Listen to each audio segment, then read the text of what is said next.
India आप तक समाचार, कड़वा लेकिन सच। विश्वास सदियों का, विरासत अपनों की, हर पीढ़ी जिसे पहचाने वो चमक रतनलाल सिवाफना ज्वेलर्स की।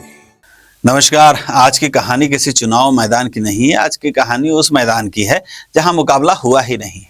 कहते हैं राजनीति अनिश्चितताओं का खेल है, लेकिन कुछ लोगों के लिए यह खेल इतना सुरक्षित हो जाता है कि भविष्य पहले से ही बुक हो जाता है।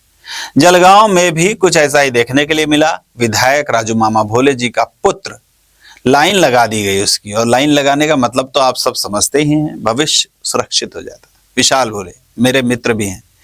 नया नाम है लेकिन पहचान पुरानी है। भारतीय जनता पार्टी के कार्यकर्ता से सीधे पार्षद, वह भी जनता की किसी परीक्षा के बिना, बगैर वोट मांगे, बगैर विरोध झेले।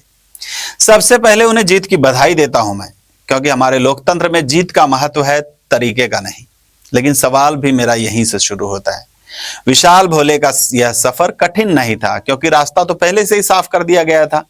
साफ किसने किया? उनके पिता राजू मामा भोले, मामा, जिन्हें जलगांव प्यार करता है, और यही प्यार उन्हें सालों से विधायक भी बनाए रखा हुआ है। लेकिन शहर में यह चर्चा भी थी कि शायद विधायक जी ने अपने कामों पर भरोसा नहीं किया, इसलिए विरासत को बिना जोखिम आगे बढ़ने दिया गया। मी, माझे वडील जळगाव शहराचे आमदार राजू मामा भोळे, या सगळ्यांना मी खूप मनापासून धन्यवाद देतो आणि आभार व्यक्त करतो की त्यांनी मला ही संधी दिली आणि मला पार्टीचं एक पार्टिसिपेट करण्यासाठी आणि विकास करण्यासाठी प्रभागाच्या मला संधी दिली।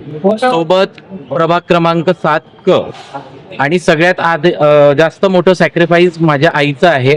माझ्या आईने सुद्धा मागचे 20 वर्ष झाले खूप शहरामध्ये लोकांची सेवा, नगरसेविका म्हणून खूप चांगले कार्य केलेले आमच्या प्रभागामध्ये, प्रभाग 7 मध्ये, आणि आईच्या आशीर्वादाने आणि माझ्या वडिलांच्या आशीर्वादाने ती संधी मला भेटली आहे। आणि आईने या वर्षी पार्टिसिपेशन न करता परिवारामधून मी एकमेव महानगरपालिकेमध्ये सदस्य राहणार आहे। नाही, आम्ही निवडणुकीला समोर पण गेलो असतो तरी काही प्रॉब्लेम नाही होता, कारण तिथे आधीपासून चारीच्या चारी सीट ज्या आहे त्या भारतीय जनता पार्टीच्याच आहेत।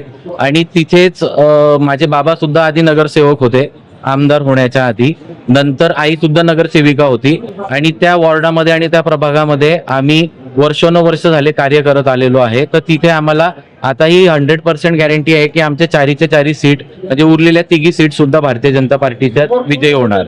कोई विरोधी नहीं, कोई मुकाबला नहीं, और इस तरह की जीत सीधे झोली में।